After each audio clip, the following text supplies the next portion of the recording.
To keep the younger kids who are skating from getting hurt in places where they're not really allowed to skateboard. They should have a supervised spot where they should be able to hone their skills. Skateboarding in Antigonish back in the 1990s was awesome. It was a great time. We had a good group of friends.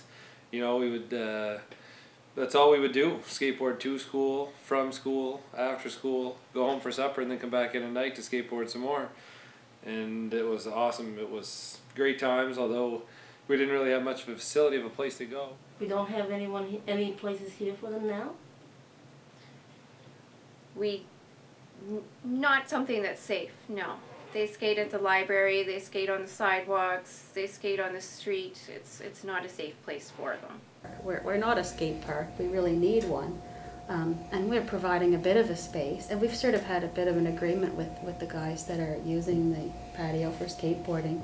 And as long as they're being respectful of people using the library and respectful of the space, we're fine with them being out there. I mean, you know, we've had people holding the doors open for people and picking up garbage. And I mean, that's been really great. So I mean, I think it also helps sort of dispel a lot of myths too about skateboarders being trouble. We spent an awful lot of time running, whether it was from campus police or from police officers that were coming to take your skateboard away. But that was a part of it at the time, and we loved it. Did that make you guys want to skateboard more? The fact that you had to run from before? No, not really. It's just that it was a part of it. Unfortunately, all we wanted was a place to skateboard. We didn't want to.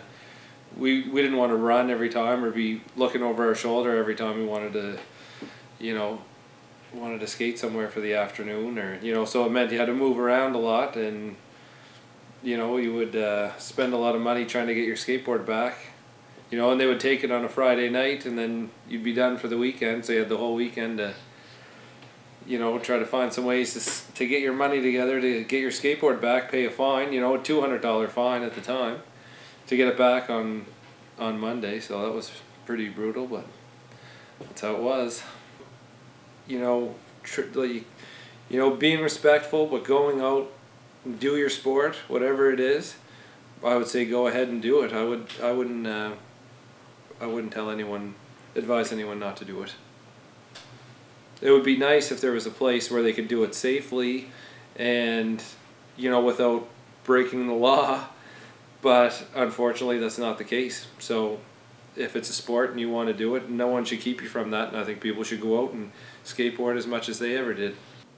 They could hang out with their friends, they could be safe, they wouldn't be endangering themselves or someone else. Thank you. I don't think it should be done as a private venture, because I don't think it should be necessary. I don't think someone should have to put their own money and time and effort into something to support something that should be included in the community as it is. I think it should be done the same way that it's been done in a lot of other small towns. You know, whether it's owned by the municipality or if it's owned by a partnership, or, you know, there's a lot of different ways it can be done, but I don't think it should be required for someone to go in there and, you know, to do it privately. I just don't think that's fair. You know, if I think of, you know, if my son was a hockey player and there's a hockey team, and I'm just using that for example, if, like, that's a sport, you know, why should a private entity have to come in and make a facility to make that happen? It's something that should be there. It's something that, you know, you want to look after the kids in your community and keep them healthy and keep them safe. Then that's something that I think is that it doesn't belong in the private sector.